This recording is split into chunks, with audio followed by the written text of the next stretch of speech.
Welcome back to Wisconsin Family. We are here at Kirch Appliance over on Madison's East Side. It's our first time at this location, so we're really excited to learn about what these folks have to offer. But first, we're going to learn a little bit about cleaning and cleaning appliances, as I understand here today. This is Chris Koenig from Natura Clean. How are you, Chris? I'm good. How are you? Always good to have you back. We're awesome. So, there are some things that people may be doing right now to clean their appliances that they think is best practice, but could actually be doing some damage. Can you talk to us about what some of those things are?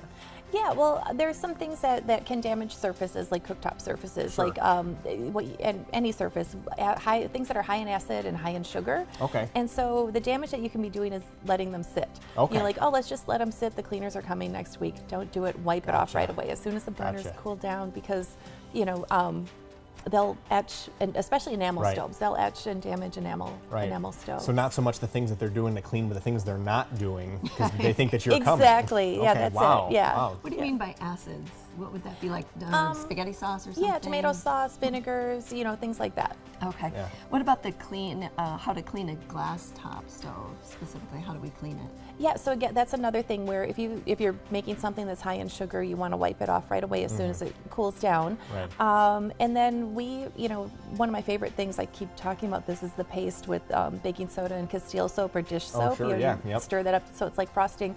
You can use that to clean off your stove. You can use an all-purpose cleaner and a white scrubbing pad that's not super abrasive.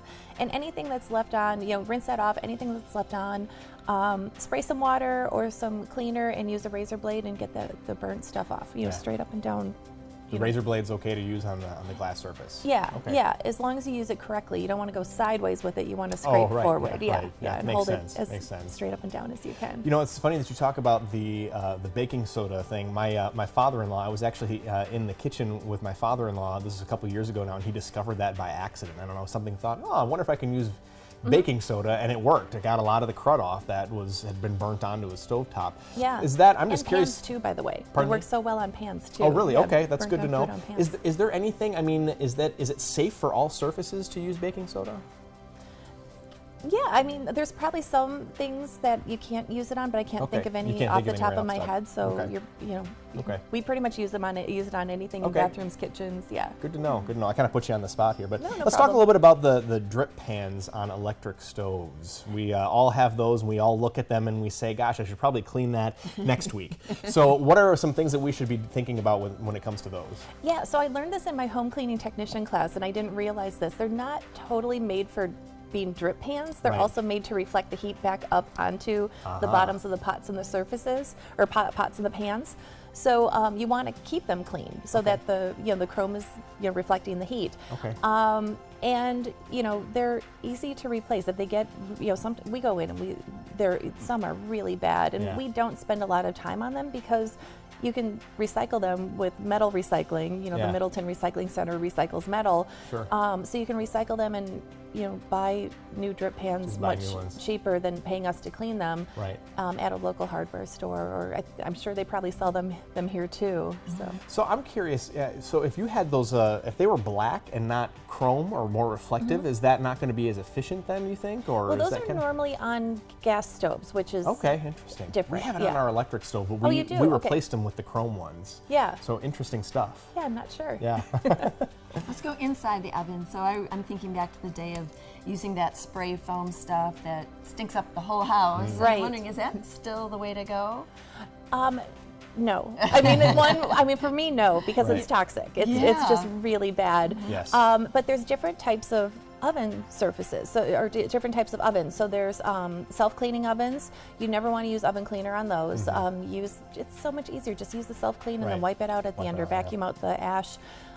Or you can manually clean them, but just don't use oven cleaner.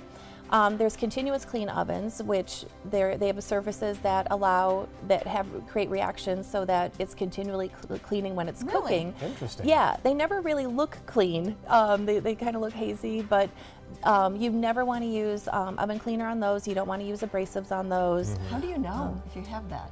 Well, you know when you buy it, but if you buy a home that already has an oven, you're going to want to look that up. Yeah. Okay. We're just asking Chris all these questions that might just be a little bit outside. How do you know that that's the best reflected surface? You're gonna, yeah, no, it's great. It's a great question. You're gonna have to research it. Like, you'll look at the model numbers and all that and research it. And then there's, standard that doesn't have any kind of cleaning function.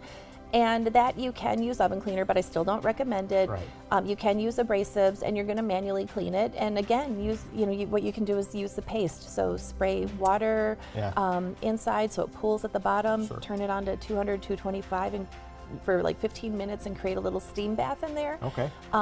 Turn it off, let it cool down a little bit, and you can use the paste to scrub it, rinse it out, and get it clean. That's actually how I clean the inside of my, excuse me, my microwave. Is put something in there and get it all steamy inside, and then it just wipes out. It wipes out so much easier. Yeah. Real quick, we just have a few seconds left, but refrigerators, what is the best way to clean the inside of refrigerators? Well, you want to use something that's food safe, because remember, it's sealed, and you want to make sure that you're using something food safe. You can use warm water and dish soap. We use Shackley all-purpose cleaner. You don't want to just go and buy any kind of all-purpose cleaner and spray those chemicals in there, because those are going to stay in there, and it's the food. Exactly. Yep.